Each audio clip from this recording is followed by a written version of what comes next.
What is it? So be my panty. Yeah, on fun uncle pay a benny bimano.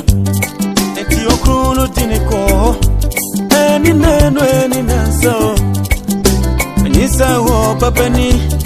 And I'm a crown when it's here. And in the crown, he ain't tea. The refim right, I won't know.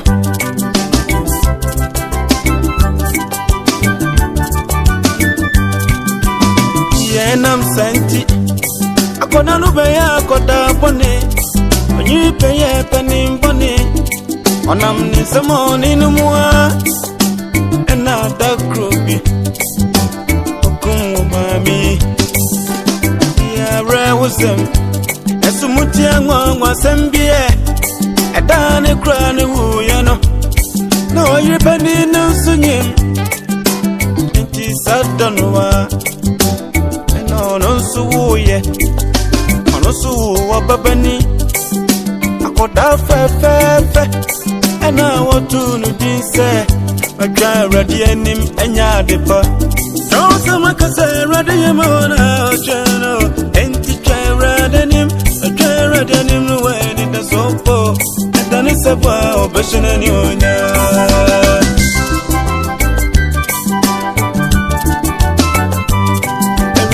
Bremana, but ye beer, what ye brain na dear, Sunny brain so be sure why I'm walk away, Empower do. Jonya, brand, I could see a red way, Empower do.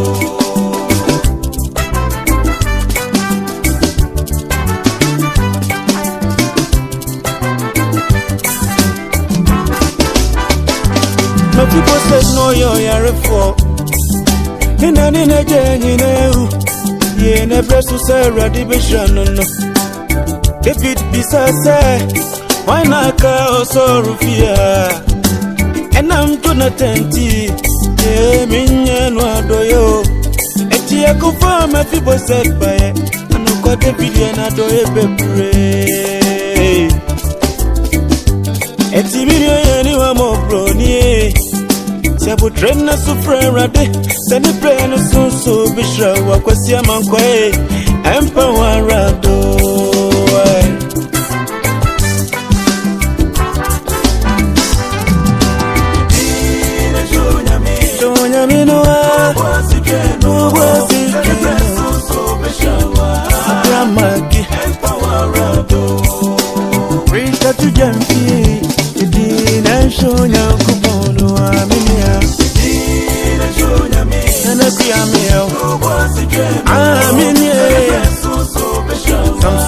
Some way. Dunia kwa mi ousu kwa kusu munye dina muje unya kuponwa. Kara redwe. Ebradu sewe. Yacha.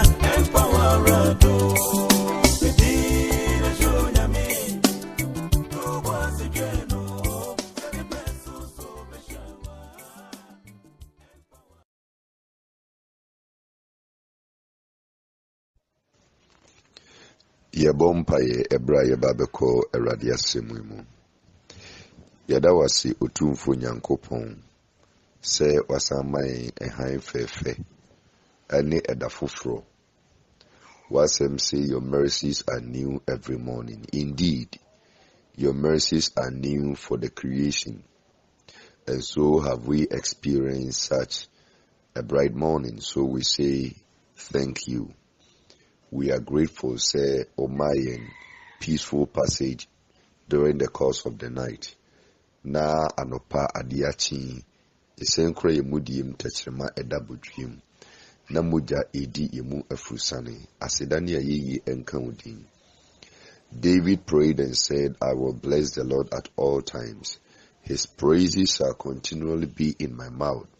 My soul shall make a boast in the Lord. The humble shall hear of it and be glad.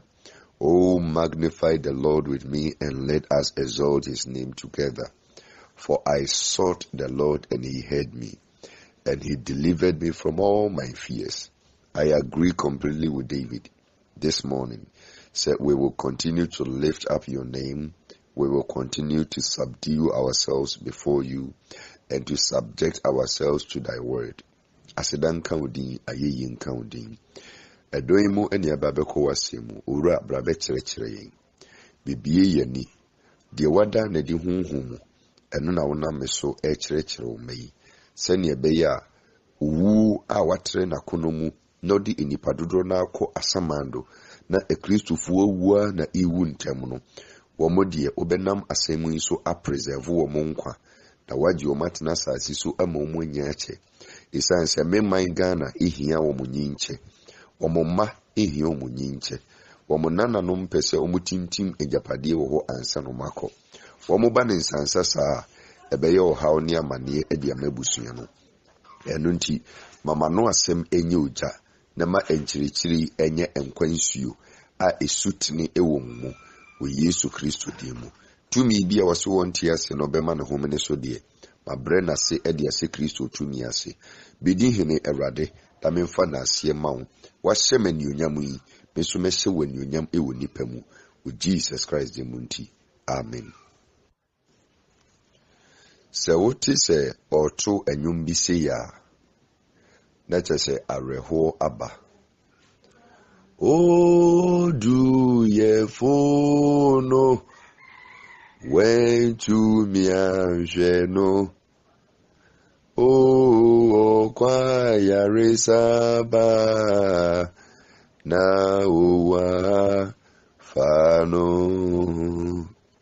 o du ye fono wentu mianhwɛ no o kwa yaresaba na uwa fano If he say oba time no nim ni ene mabedi.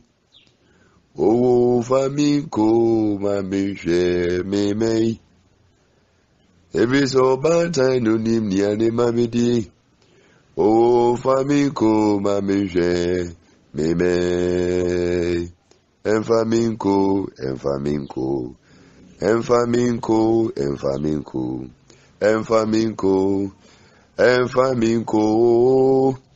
Every so bad time in him near my baby. Oh, faminko, mamenje, meme. So what is a ubi to and you say ya? Nature say a reho abba. Nature say bamwo wu edina pakano. Abba befa ubi ne dofo efri n'enkyɛn.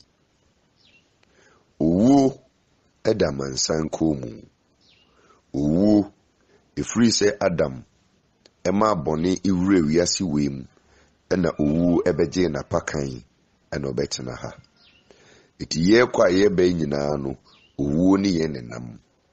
Onim yɛn sɛ oluman ka kyerɛ ne sɛ ɔmɛfa wo ɛmra na wo ba untumi ntu owu ɛnhyɛ da. Ɛno nti owu ɛyɛ akwapa ɛsan yɛ akwabɔne. Obeye akwapa bra wadi wonna ɛwɔ saasi so amen na wawie wo nyuma na wachi enye basa na owu ba befa wakono akwakohome ɛbɛyɛ emfasode ɛdemaw. At the same time nso obi mo bra enuru baabi a wadu abrabo mu no na nka ensese okɔ nanso owu aba befa no kɔ. Empetuwu ɛyɛ ade a esi ekristofo mu. A Christopher Newu and they are dying young. The baby boomers who are to leave the scene, woman that's what you say, and Kokrani Brofon that's what you say, and the Branche ni Mabawa in Newu. A day nesi. A dear Bakwa ama uwu any abre. Na a Christopher a sign in Penifo echo, and Mebunu a sign and Kokrafono echo. Shawman Penny. Baby when ye do 70 plus or that's what you say utumi koba na esuko noma 20 years no wewu eba ne saying obituary. What a shock. Oh, why gone too soon. A lot of technologies and ye dema enkwada ewi iti asofo ye betina ho ama emebui ewu na why na ebe chichiro man Ghana, why na eba be take over from us if the young ones are dying. And we the elders yetitewa and then ye weti why num na eba behwe and sorry so who are going to be the messengers of God. And nunti I am saying say you know e ma me kwa Awurade anim na makwa akobisa no na wakyere me ade a esi wo nipam nunti e Kristofo ewu bebrebe saa ebia na wo de wadwen ma so. Enti in this next episode no I'm gonna talk to you about Christians and funeral. Ye obi ewu ni ye na ye no kwan ye fa so ye bibi asesa ewum ama owo bofo ne nani abre no gusu twedom e de kwa asamando bibibie woni ama wahu ne esie na wodie wahwe ho so yi na se otimu a wafrim na wotumi atena asase so ache ema okon enowu medie me kon do wu because me nyaaya na nka makwa akogye mahome efse wiase we kura no woka no kura kire unu a onpe nanso onyame nim se adwumodi aseme nsa no nson etemebe prese meko no ono so se maintenance na memfa ensem imrew edisa wotime ne na obu me nsem se sebe eyenkwase asem a wona awiye no wasembe ye mobo medie me krankran nsem no na me de huntasem ne brew obefa ewo nsem omfa nso ewo nsem na emu ensira ne onipa obetie nsem a onyankopon na meso de ba na obegye ne kra no edi asi se nipa no oye nsira na nka obeboa wo ma se wuti asem yi na waje okra no de asi ho na watena asase so acha nka be yemfa so de de ama wo ma enkwada bibiri asem aye mobo because oni eja onina atenkomunasi unim de obeka na asem de ache no enkwada bibiri they have great potentials but awofo no we he wapetri ne ho akwakuwu prekuwu ati asiye otu kwan akwaba okra ne masa me kwaba wa mebiu be mebia ko kwantimfi ama ne ma school sem nyina aye mobo mumu bebri Ebinum po wo a eyade a mo papa nom ana mo maame nom etena ase maamo a anka ebia obra bi a mo boboye no kamo ammo wenya maame nti wenya a motherly love wenya papa nti wenya fatherly love. And that is why I'm going to open your eyes to this particular thing. Senka beya ti me nkwasi asem if se nyame mu nkwasi asem no eye wiase nyansa ne wiase nyansa de eye nyame anim nkwasi asem. Emfa wo pe entena sasi so nye ne wo pe. No, don't do things the way you like. Don't follow the status quo. You have to define the norm. What in common say and say the nipa binom ye no odun ho kosem unye wiase ni uyo nyame ba. Think like a kingdom child. What in common say and behave like a kingdom child. Ma osoro hyehyeye no eno wo kon se ubi di so. Na wo wetumi agina e wo mre papa ene mre bonim. Aya wo tato sanyum wei bra obi afrim. O se mesre onipo be di madie se onhwe me mei mamio. Mesre onipo be di madie se onhwe me mei mamio. Me bre bebre be nyina me bre ma me mei. Mesre onipo be di madie onhwe me mei mamio. Ose mesre onipa obedi madie se onhwe me mei emame. Now that means say bamu eba befano edinako. Edi se nyum we na omototo gu ho no akosi ampofo ajeyi ebra obewu no no da yare empaso no. I think say that was the last album we release. Or say then enyumi woman no me last year na me did that way. I think say mo amoni Africa krande you know that song. Me last year na me did that way. Sa enyoma hudu nyina kire awrehosem enkire enigidie.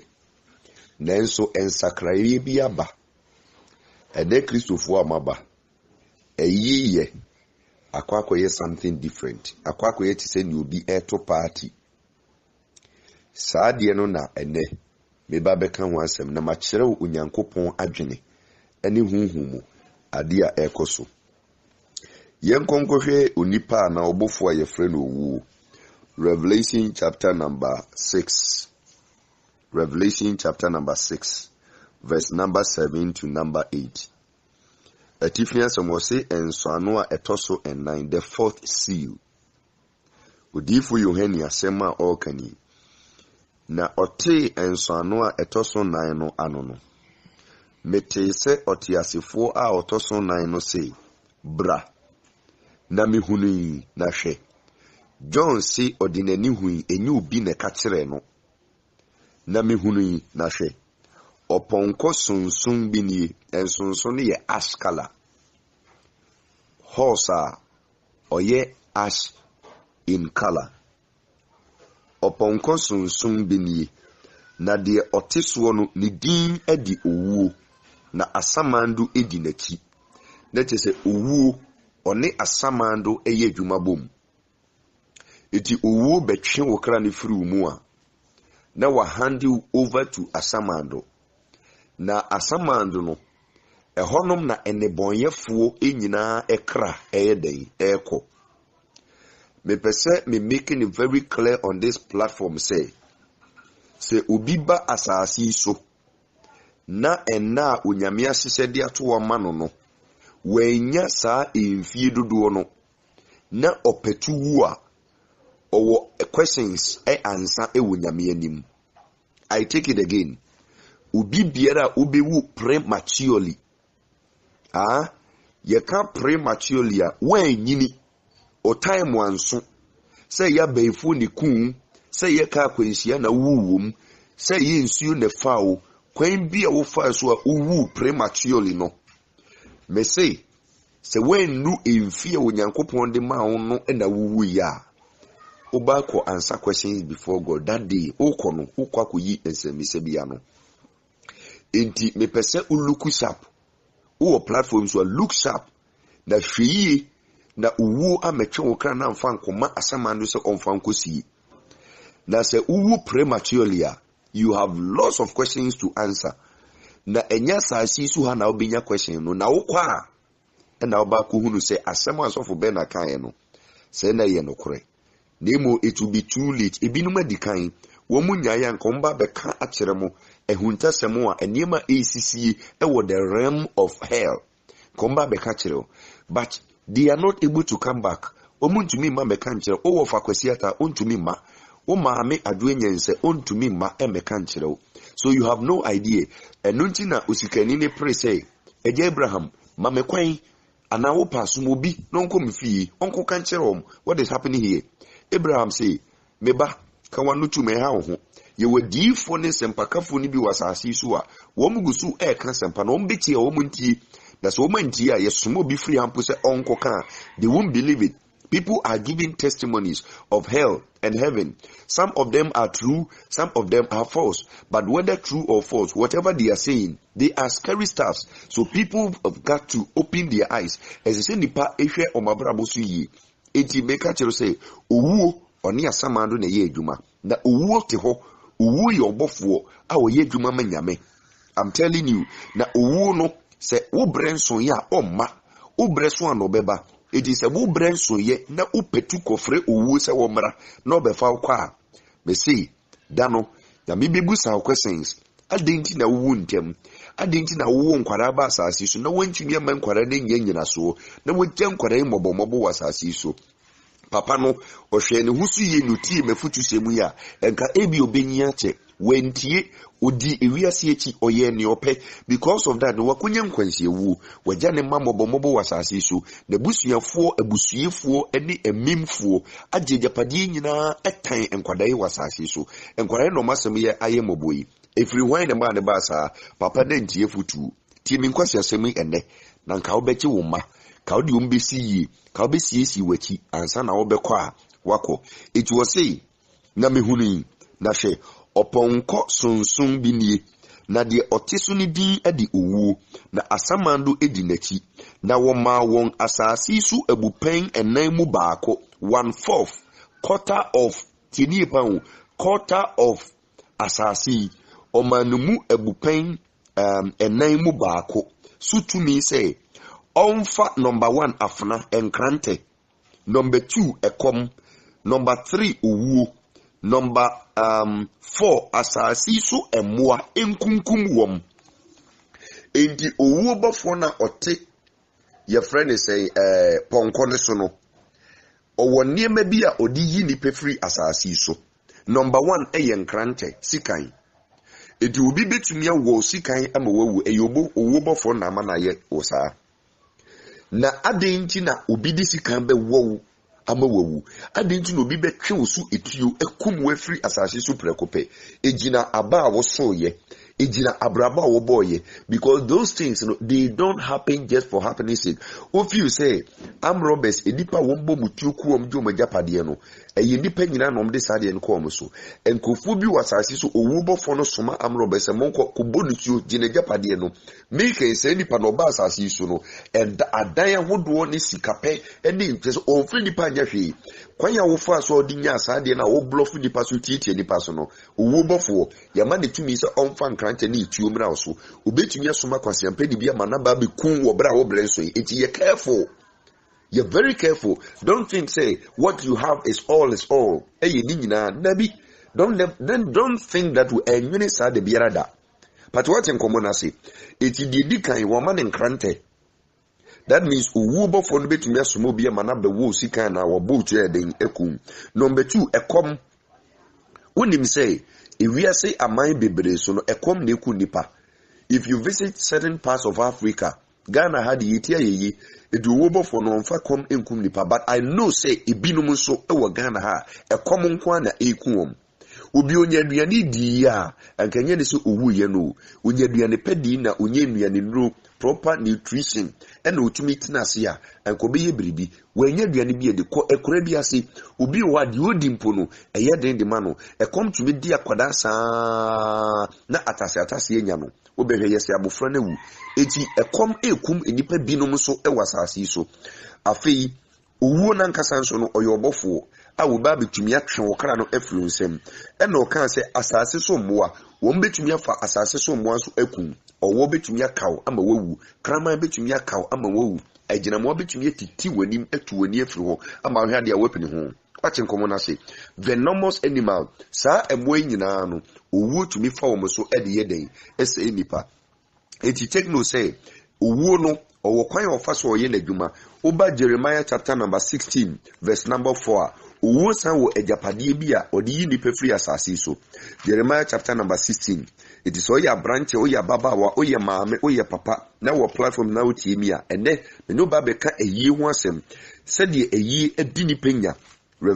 Jeremiah chapter number 16 verse number 4 owo ejapade bi so person be you free asase so ati o see owu yade ababobɔ won ama wawu wonye won ayie na wonsie won obeda ne sumna ewo asase ani na afna ne ekom bedwere won won se ahanso we repeat enkrante ene ekom ne bio o se na afna ne ekom ebedwere won na won afunu ebeyie ewiemu noma ene asase so emoa aduane ebre bi ba na se Awurade sie ni ensen efia wosun wom na enkoye ayie na enko ayase na enkojam won efiri se meyi masumdwe efiri oman so Awurade asem ni meyi adoye ne mobunuhunu na enipa akase ne enkuma ebewuwu asase yi so worin sie won na wonye won ayi na obiara remmɔ won ho akam obiara remmoti kwa ema won na won bubu paano ema won ayi ase se ode ma won due owufo no ho na won ma won awrachichiri kuruwa obi naja ene na ho na enko ensanum fie enso woni won enkotena ase enidi enom na se asafo Awurade Israel Nyankopɔn no esie ne hwɛ mema ahosepenne ene anigye ne ene ayefukun ne ene totorobento ene ayefo ne no eto atwa eha moani so ene mobrei so eyenkom sa nyamenam odifo Jeremiah so edete ho abrabo bia wo bɔ no I want you to be very careful.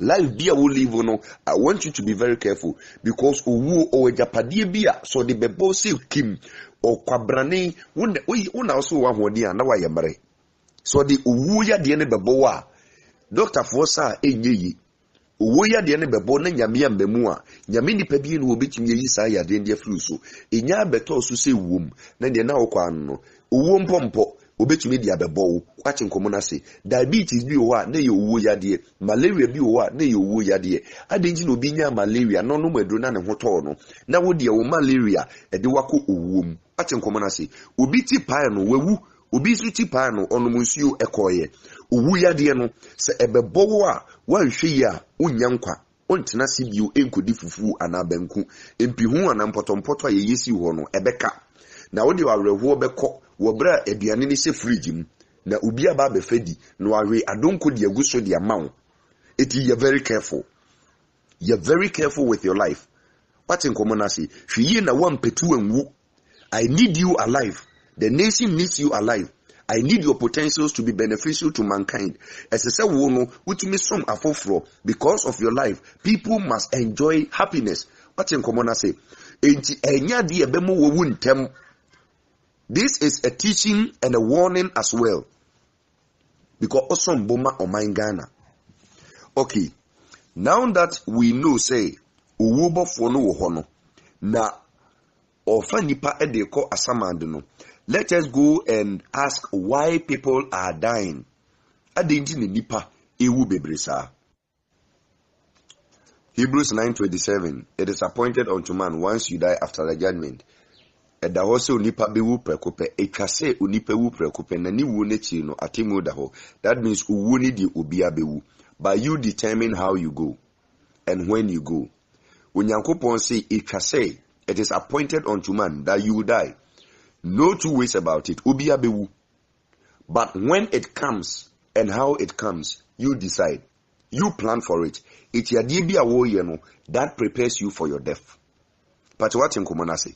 A DB awo yeno prepares you for your death. Okay, having said that, Psalm 9 verse 17, minking kind, but I will paraphrase them so that you make references for yourselves. Psalm 9 verse 17, or say, Abonifo besan akwasamando.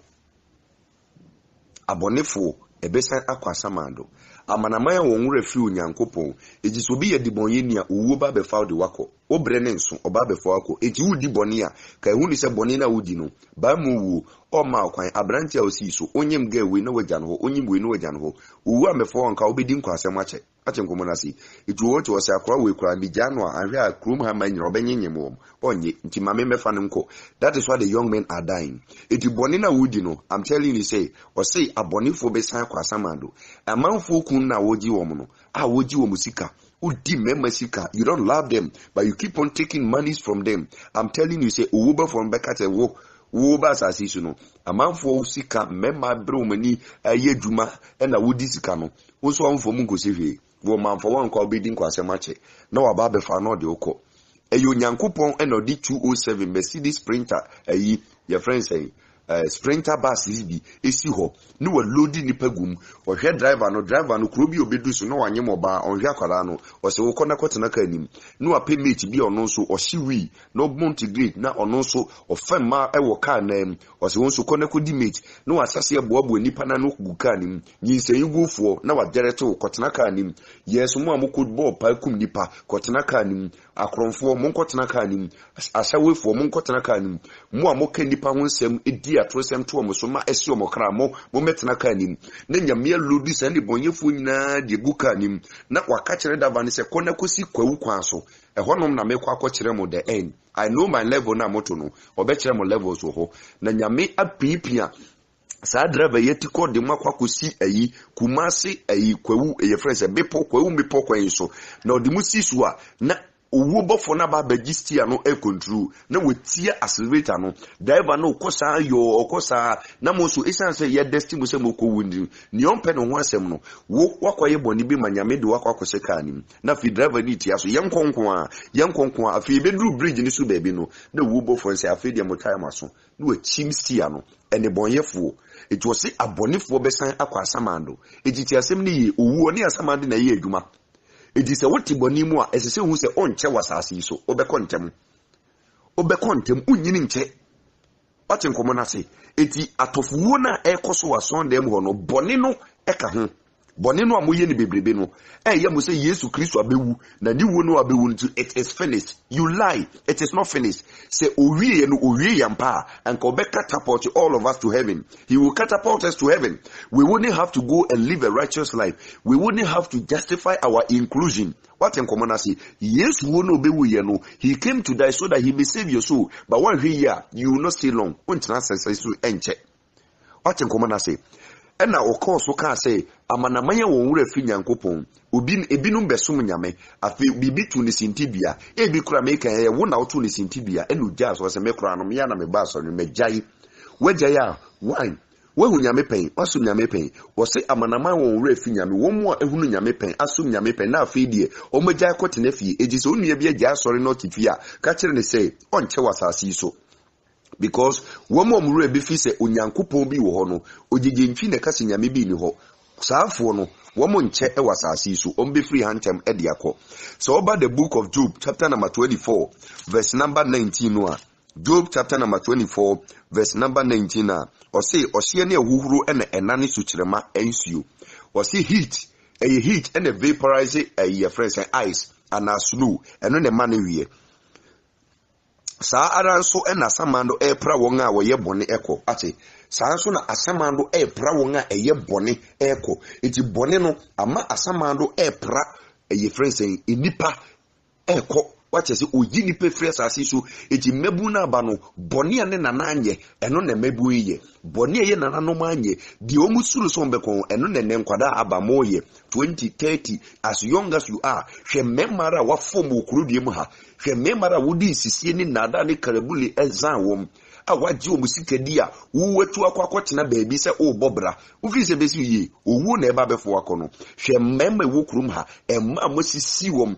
obemma bitumi ware ne yire na obu na nimtia oye na yaka die da bia na obayisu ufi se wo bema obeche esu na osu nyame bekan oba ne nisu nyina na obetwere against you na the same nisu na kwakoma owu bofo. I'm telling you say that woman will come and say that here at your funeral oba besu the sooner also no the nisu ni ja wo say Jennifer ko wa mama ti nisu ya che because wo kra wo ye Jimmy Fododo be ma ware oba ba ko o ma ni nya somdwe wo kra ye nipa ben owu bo nka ye media me bo nka ye o wa nye careful owu ba be found wako enti treatment biara odi ma nipa wasase so no enseso bebrebe no you very careful.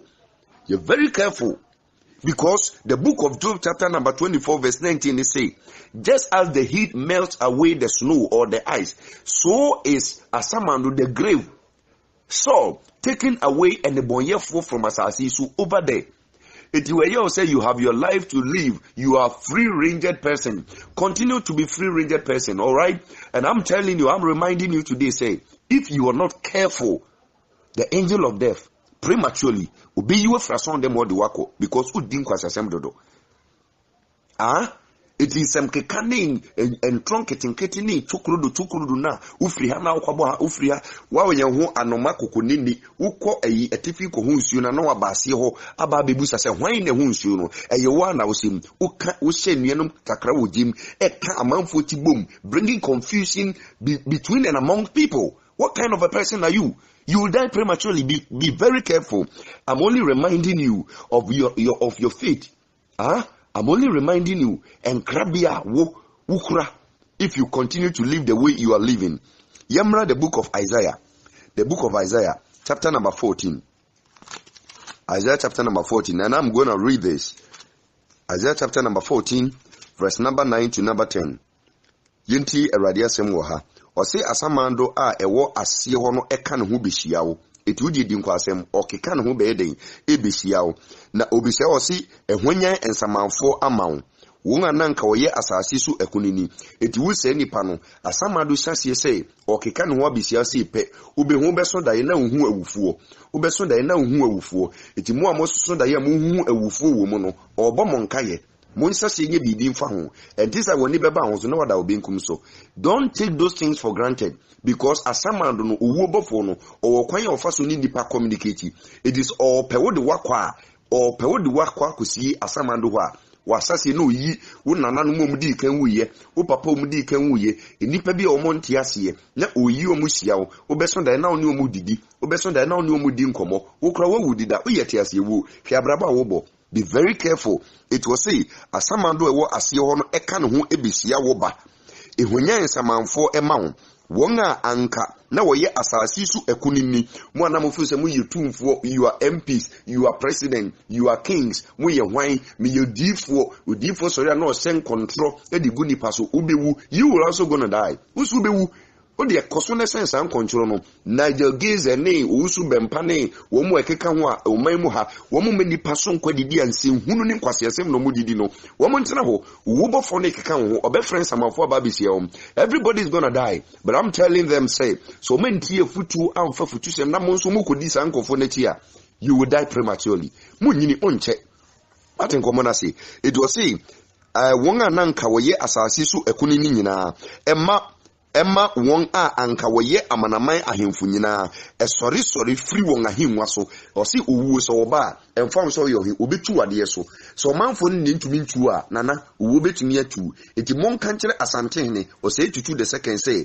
de wo ye na o sefa no no block traffic ne nipa nya ba bi mfa ono tumi prevent people from going to work so that their daily bread na ebebom no mon kan kire o say tutu the second asante ne say owu se nipa asante fo ntumi ntu na de so owu betumi abitu na de so ene ya eti onye very careful ochiman omotia for penny ene ahemfo wo Ghana ha wo mu de wo mfa nyame asem onye hwe na bosonso nom de echi no mon kan kire wo mse ba mu owu betumi etu na de so ene ama akonya na ba beda mpan said o say tutu oye the second na didi kan koye no sa na owu ba be for no so akọ so atin common say eti de wo ye bia no onye mienu no hunu say asase so ahini no e subjected to ahini bia Yesu Kristo eden edie. You have to be very careful. It is a wo when your baby ejina wa brabo now feel say you are all in all. Obi o won fani panya hwe me see enne o kasiye no obetumi de akwa samado. Check verse 11. O say wo kasiye asamba samado. Wo mentani so aba.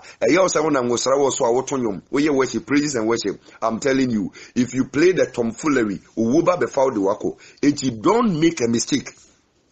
waseketa obesama eye mo abirika na wonkata so ebeye nsonson eti I'm only reminding you today say owuo oyobofo ogusu ye nadwuma na oba Isaiah chapter number 5 verse number 8 wase bone ahodo na muyi ni nyina enti no owuo nso watere na konom. Let us go and read what the prophet Isaiah is saying. Isaiah chapter number 5 verse number 8 to number 15 making kind asantitwi no or see wonwie atifias on si due ahodo nsia na se ka bia obi a amane ato no anareho samato no ne ma ne due ye ma odue ni amane hunu ye ma odue ni ye friends eninyane what you say edis obi ani abre wase kuntunkuru ofra brisi kojan kobre na onu nipa no ewo areho mu a se nipa ade ato nani ene ma ne due what nkomo na say it was see wonue won a wode edan to edan so.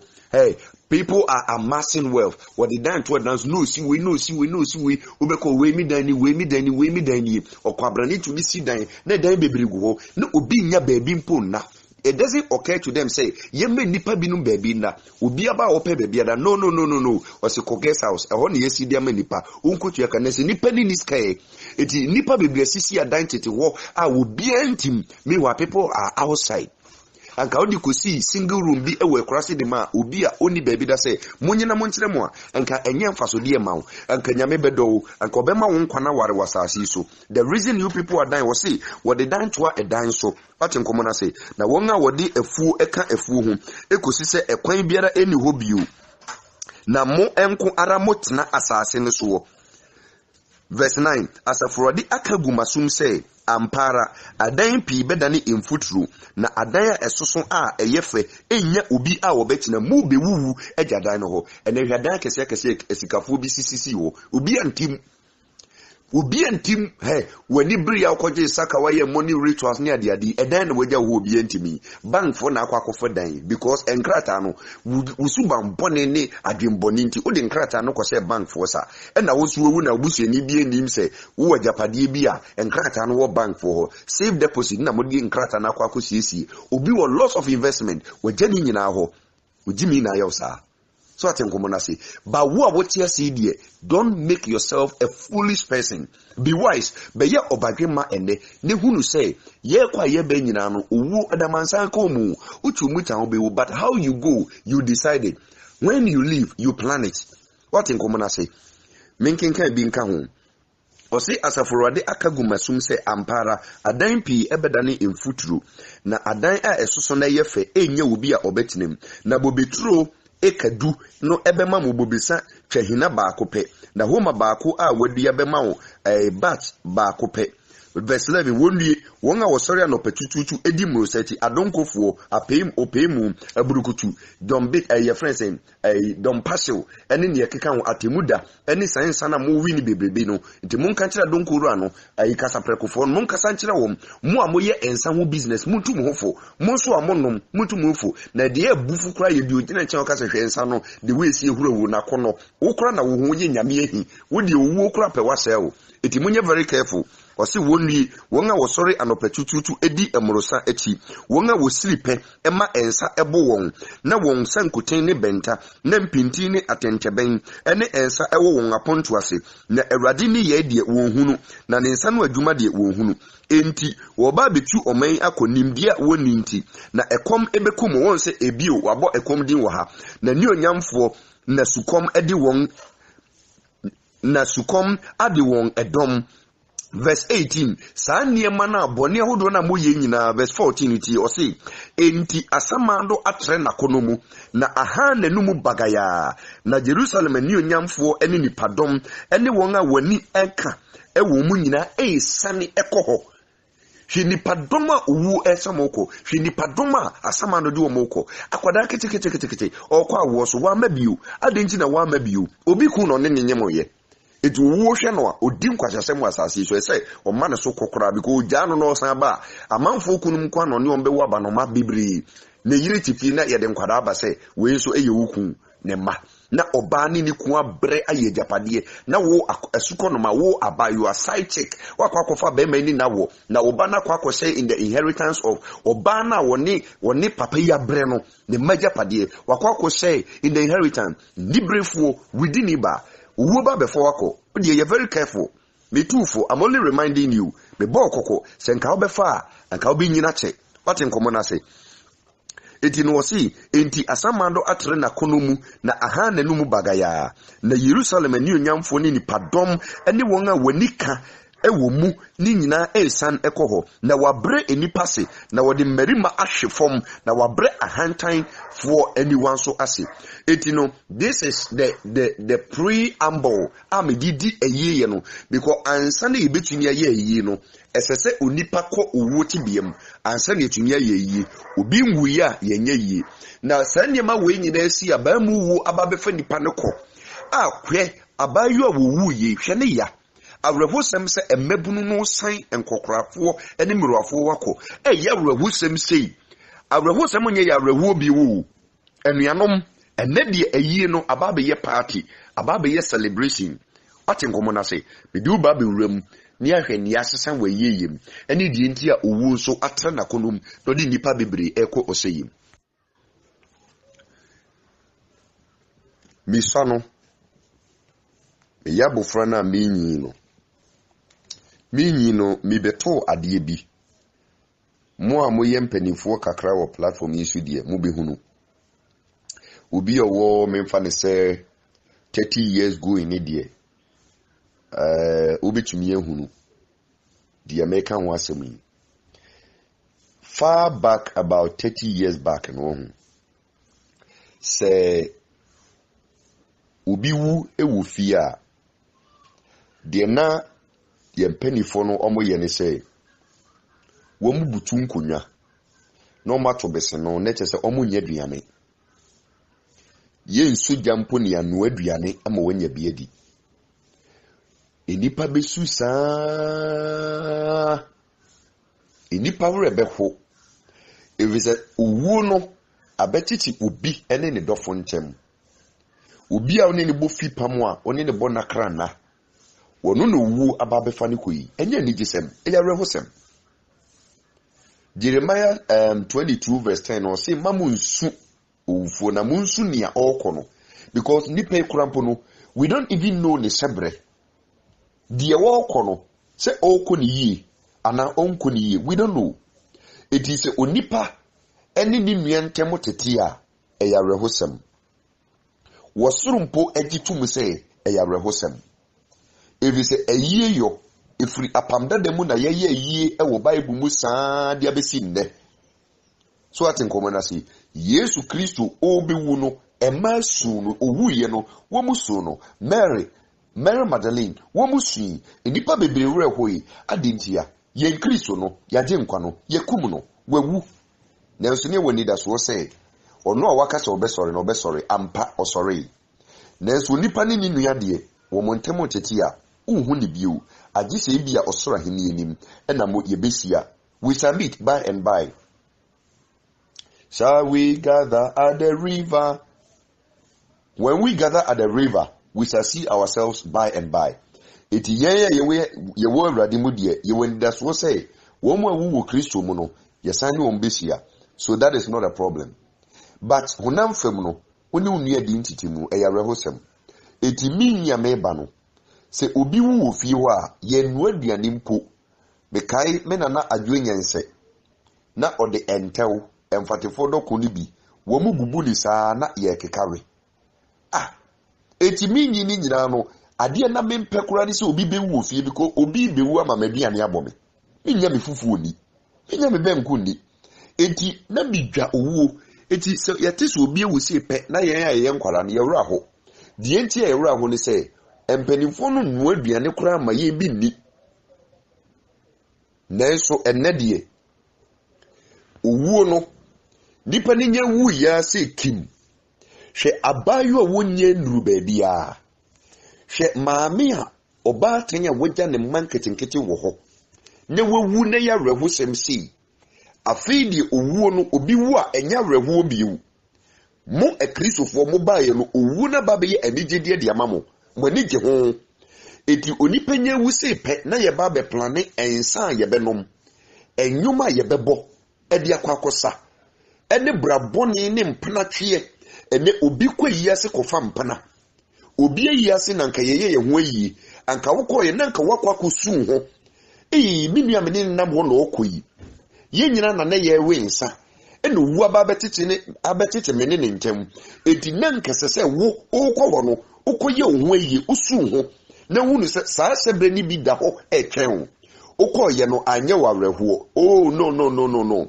wasa akɔfa bie wakwakofa golda wakwakofa aburukutu wakwakofa dompasel wakwakofa ensahodoɔ ɛna wodi adwamanyom ataato ɛna wuwu bupa wakwafa skin no ase wobɛkɔ yiase de wo nipa didi yekwakosie fu no kura no okura kokoti ɛna ɔwe ewufu no so sɛ ɔde anigye ekwakoja no kwan eti ene no owu obɔfo no so hunu sɛ enipa wu a ewu no mo werɛho ɛnyɛ ma werɛho bio ɛyɛ mo nigye eti obi ti ho no nti se obi ewu mpa obi tu ka se na nsa de obi wu ya tewu na obi nwo na ye nkwa ye hwe jimi 40 se wo nipa ne brenso ye enipa ye nim de sebre se wo nkwa se oni nkwa ene de owu no ababe ye nigidie eti ebinom so de omho asi wo se wo mo de omo ye ayi ye friends ye funeral criers and people who have given themselves say obi bi wu now per se o han nipa no be sumawa come and pay us, we will come and cry for you. Ebinum de ye business a omo ye enuanom ade onyankopon ama mehunu ene say saa owu na afi de enya rehuo bio na ayie to a hwesikara ye sen wo ayie ho ene yebu efunsi nipa no atia simpa na nka ohia moa no ye moa no onye wudia the last respect ye de bema no obankran a ope 1 million edia to bibi abobra ye mfi no but onye wudia ye bepe ambulance ye free ni kuroma ba be fa na free nkran edi na kone kurase akoto adaka de ama no expensive one aye na yie because ye betenase agensa wabodie anom ne so ahwiesa enuanom saade na ekoso no honhum no ama owo bofo no so atre na konom wa hunu se afedi owo no enye mo ya biu onipa wu a enye mo rehuo biu eso chichimlem no na nka ya rehosem eti onipa su no ho onipa dwendwen owo no ho ehwe no ho so yi but enade owo na ba be ye common enye rehuo biu eti ayie na moye no ama owo bofo no nani age wa hu se saade na moye no mani je ho obi wu na nidi aba obi wu na kuruma ye de eti yetumi kotena na wotweda se na ye ayie no ho nhyehyeye na ye sedate na ye asase aboaboa aduane ye bedi obi wu na ye kwakosie na eja no kwan bre hosem no na nipa adwin no bedie enne se wo ye yie na wamfa aduane ne nsa nka ho nipa mma so hu se aduane bebu ensa bebu enam bebu dia na wakwakope na atade a ebe bebe ne to na ne nufu wo yi ho na wa penti nanim abayifu asefo na mu gwayi na se wo mo na ma ewie ma ye de eti na weekend ba na ewiase ye de owu si na ewiase ye de saade na mo ye no eno na ma owu bofo no ono so na ni abere wo hu se mo pe eti yia na oyi mabawa ne mrantie no wo hu se ayie so to a eye mabawa ne mrantie mabru youth no between 15 and 45 years no eye mo na mo ni je ho mo enkokorafo emesiruafo no woma wafra ne kaba ne seed waye nani mbobomobo atobese no wafra ne kojan anani brisha ne kuntunkuni okọ eyase okọ awakobo ne sanwa wote ho no wasum na no na waye din na odwendwen ne ho empanifo no dwendwen wo ho empanifo no esu wo ho but mo mebunu no you take things for granted and owu abeye nigedie hwe planning ahodo a go into a year hwe planning entade ne ntoma yi twa a whole brass band, a whole live band, a whole way. Sane we are see drew. Sane ni pa babaye. A mambrani and Sisaya Yankopon de two ho. She Bible num, and I most said this in this year or Bible num one. Ubi wa, near Shelly Muadru, ne Ebusia Babisuno, and Edia Mubuau. Would your muff on a different style, muff on a World Cup. It's in your biddy, in your besse. Na ya bookie hotels bekai mekoye asori program ewo Eastern Region Kruba kubiso akimwanchi near oda mo amonim ho no na mekoye na mekope baabi ada na efie bia mekombia ne se ya bookie wa mana yema eyefo aba abejeje afi mekope guest house baabi so aresi a mekwakoye program a ehon so eyefo I had to go to another town to go and find a place and commute from the place to come and do the work of God. A year.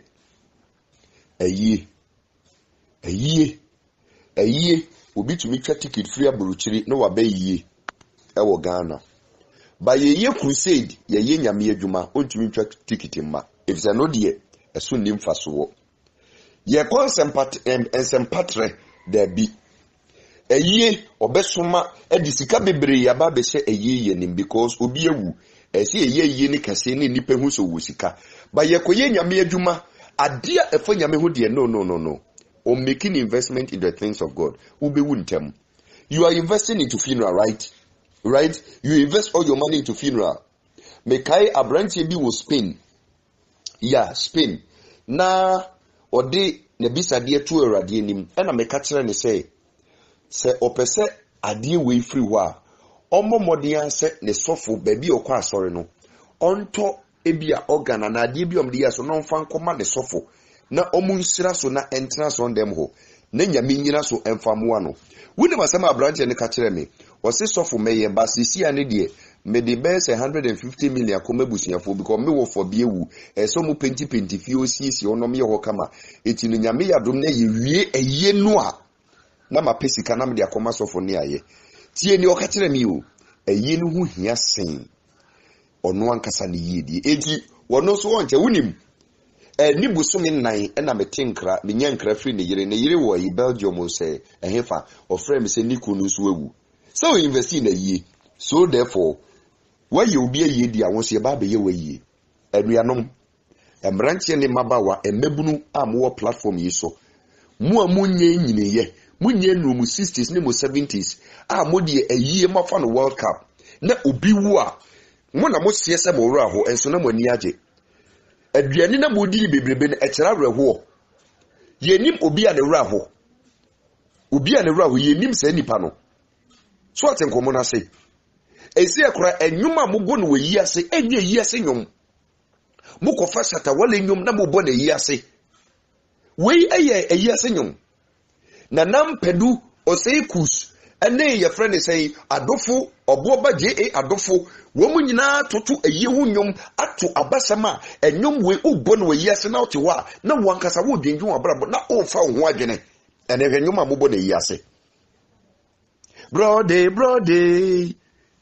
brother menya je pen ampa woni aje pe wo be hu nkwase wu ay akwa we nyom ya patapa o se dai ping pong me don na ye de si one corner ubeko ni dipe bu ompa na ya memu no so yakwa kosi na ye ba beji san abodie no e ko dust enwumre mu ho no be hwe asabone wo mo awie ma bodwaman obi akoyi ase akwa kofa ni kuachi because wabro e ma be ma foforo ni na kwa koda obi akoyi ase akwa kofa empena because wakoyi wabro well say ene eyie kwan so enipa bebere konya kwansia ewu owu bofo no ade a onyankopɔ ama mahunu se mo mani die yie ho eyie to obi wusie pa na mamma yie no so no maye no World Cup na mayi invest sika oni wie bo afodie akwakosi asondan wantumi amafodie ne ntutu so dudu ontua ontumi ye nipa doye nanso eyie ba de otumi kɔbɔ bosia e de koye eyie because obi ewu mehu se obi ewu ama yentumi ensie ne da wo mu ni sika enso da bia wo mu sie funu se sika no mkɔ fafiri he wo hu se ne ade sitie eti owo bofo no hunu se me nka se odi sie ya ewu ama enye na yiu but the kind of celebration amodi ababe kan yi no ho pegya yiem se de mama eyi ababe ya kono na ne onipa wu a arehu nim akwada kitikiti wonyi nuru baabia na akwada ewu ya sei anka mabunu mo de be ya desuade na mo wura ho na masonso mo ho no da bi o omo nya renfo ma wo mo ma wo ho mesu se ba eyi na se di na mranche ne mabawa no mo na ma eyi so emabunu no mo na mo ma eyi so emu entumatwa otwa ntoma a ode beko eyi no efieda ne memeneda ne wose atwa ne ode beko enase so ne kwasieda na ye wia ya san ma emu no so dia kwa kusi asori dem kronkron bia Hey, Bible so see Yesu ne kan say baby a efunu wo no ehonum na empete wo honhom so no empete egira ho ma evil spirit eja so na bi edi funku wura mu no ahomone age wo fa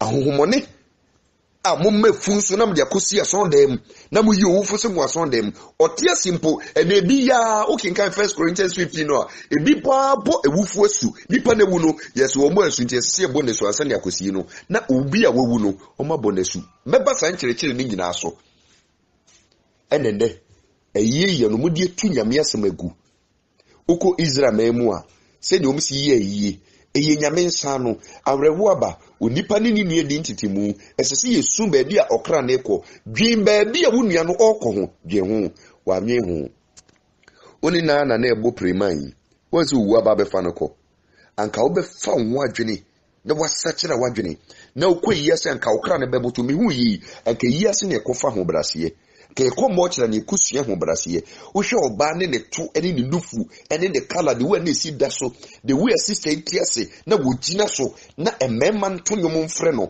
na wo be komo kira na assistant na oda hoyi na degemu ne da hoyi okwabrane na edware no o awrade awrehosem sei enipa mu ni sei awrehosem ena modi ewiase enigedie asabata eyiyo ho ena mo celebrate the day and obi to me SC campaign onunkwa efu adaka ba kope yetumi ma 50 million so koto adaka adentia obi ewu ye de ne kwasasase ase mi wa busue ni bi so wo ho a ope 50 Ghana e de akwa akose pure water business ase wenya eyiye ne disika nyina akwa akohyem ne nipa ebre wa busue mu ene nipa te ase a yen kai no yen celebrate no wo wudi a ne won kaye yenim se koye na yiye saade no na moye ene wo bofo no so na ni abre eti nyankopon so asan ase wa ma wo bofo no kwan se fa yade kuom because gan nan kasa na ni je yi hu eti mayen koye na yi koku no continuity wo kam because ono ankasa no eyi bia wo befuka woti we na wotwe bia okwayi na wotwe bia okwayi me hu na wotwe a onkwayi da na wotwe bia okwayi menka se obi wa menkwayi. But look at the celebration, the sentimental attachment, the kind of feelings you have ascribed to a year. Oh, me kwa yaba na aparking in Niama. Oko rinsa, okubu brabone. Oko mene ni ache. Oko sa asabone. Na uwia wapepane ni mababe transfer them. Ube wuntem. Eti dienti ya Kristofuo ende. Muwu bebrebe no. This is one of the factors. Mweniji a year ho. Maniti a year ho. Ontua ne welfare, but a year by the an in some body obetumi abo. Wa mon sawa obetua do bontu oba kutua ne some body, but in tutu so dudu de ontua. Enkosi da ben na entete kwafo mo bepe entete kwasem akosi. That is what the book of Proverbs chapter number 1 verse number 26 downwards ebisa. Enkosi da ben. When are we going to rise up and come back to the knowledge of God? Jeremiah 6 verse 16. Jeremiah chapter number 6 verse 16. Ma menkenka asembi wo ho. If say net tetia tempono ekwan papa no ye jeto ho na yan ye kofa ya kwan. Jeremiah chapter number 6 verse number 16. Say Awurade Nyankopon esienie. Munko gina akwan no so na monhwe. Mummisa tetia tempono de okwan pa no wo na monfa so na mubenya ohome e de ama mokra. Nanso Ghana fo se ekristofo se yemfa so. Musimo fasu go back to the Asian part. Munko bisa mo nananom. Edikan fo no kwan ma mo fasu ye. The way no mo say 18 na mepe empepe fo asem no. Wo mo de wo mpe nkwasasem. Ebebe fo, wo mo de wo mpe nkwasasem. No. So ye kesi o so ye ho ye o. Wu adaka baako ye town tuma ni akoyi wato ho. Ni ya sande aba betwere ho next person ni de na ekọ. Eti me fili wo papa. Wo mo nsei Woman says, "Go away, but Mohe Christopher. Mohe Christopher. She ye. A ye Christopher na pige ye mana by any didio. Awarie, more my and a party. Awaria, and Cassessa Busiam, you know, ye baware sem soa, and a mobete. Awarie, a baby party. A ye, a bay party. Just a dear be important to God, not a bay party. Now Christopher cry, we ni pabain. A Christopher ye ni pabain.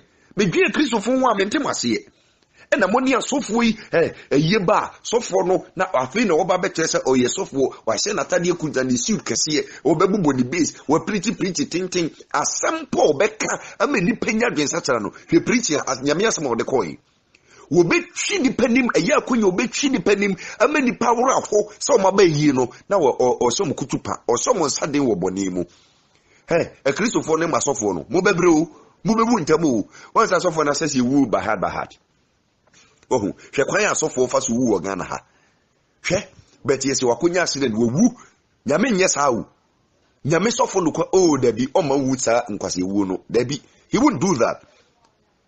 So wo braso a obeka tell so wo braso, then you make an announcement to your people say nyame ama mehu say me braso it is ochena mo ehu me bio na meko. True men of God, faithful men of God, God calls them peacefully on form fa ayaka dim obeti yes so for nya throat cancer eye den na wo ka nyame asem na throat cancer na unya free mu. Are you sure God is going to do that? He won't do that.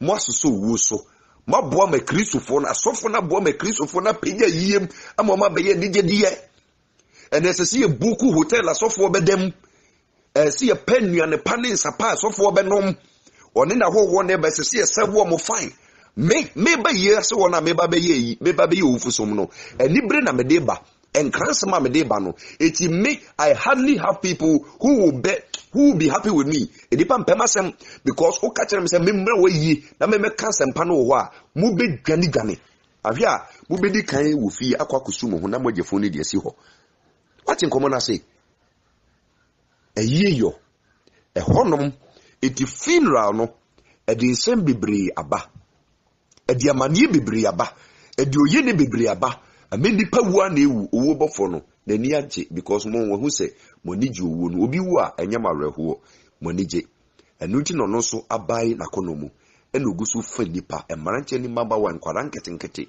wo bekọ yi ase nkwara nketenkete 16 17 18 wo me gu eyi na so no mo sasa bone de be na kwara wungu ntem wo be wuntem because wo kra no what sere owo bofo say you like what he is doing he will come for you eno ne radie bi maniama mehu eno nti anopai obadwema wachi mi no emfanya futusem no hu ni say eyie no a moye ne saa no eno na ma owu no so adoso asori fie ho eti nka ade ya reho be ya ma reho a anka rade bi hu momobo mawie masem no asem ne ni opa hypo eyie open so a obi to a ma orenho ne sun ho na dwin baby onipa ne kra na ekọ media mikura sempa no makama wie ma kirechi wa wie so ko hunhu mu a owo bofo no na ni age papa because mo renho ade a ya reho sem eti obatan no nim ye ne babedi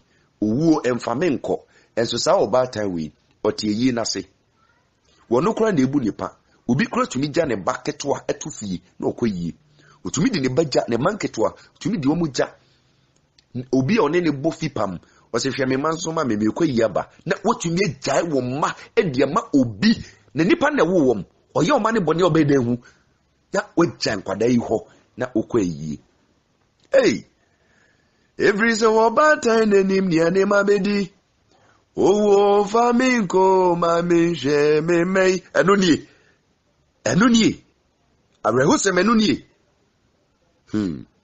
kai debi se wan kai mi ensu a obe kai mi asre ebi ene ya meti ase die unhu na mi wuachi na be se sa papa no se sofo no se na nsem a oka no na ye nsem a ebeje me wo pese onyi nche wasasi so wo pese otena sasi so che if you honor your fathers afi eyi don't be happy about death so obi wu a ma oni ye ma osuban no enchire obi a na wura ho so ati asiye a enne wo kwayie na odwin aduane a obedi ho aduane a wo kwayie no aduane o moye awo menka se wo kwa menidi o adidie ka nipa ya dada sit na ho nanso de moye ne de mo na mapamiti owu bofo no wo pese onyinche beye badwenma fa ho adwene na enne adesua abai dwendwen ho de tenase na dwendwen ho tenase pa na dwendwen ho na hwe baabi a otosin na sere onyankopon se ohun mobo ebia Oma wani je saa. Enu wo bofo na mark you date dia to ho. Serewade no hu mobo. Na se wo bi ba so a efiri so me bom pa ye se asemi a wati se atofu wo bi da wani mu a Kristo onyin firi so. Na ohun mobo. Na oma wakwenya ne live righteous before him. Ansa na wo bre no beso aso. Enye mistake emma wo enya wo mai ho na wo ma no beye mobo. Oti asimpo na hwe na wo be wuo. So ati ase e no bi hwe obi ba wo. Sa asem no obi hwe obi ba wo. Ejabi wo a ejabi ti ase ne ka edidada enyisia. Ejina na mpedu na to ne nyum bi se. Ewisia wo die nimo. Enti you anyway. Ewisia wo die nim. Na unwa no. O bofo ama unsesi form. Aka oni unyame. Eniwa bebrese. Ono ne santu ejankaba. Unya sema why no bekama wo. Ejankaba. Unya sema why no bekama wo. Fa jija nenya sema no bie dibia mawe. Fa jija nenya sema obi aka bia mawo. Sanyum nyina. Na nampedu ni oboba nom ni eki aikakus ban mu nyina omabobo.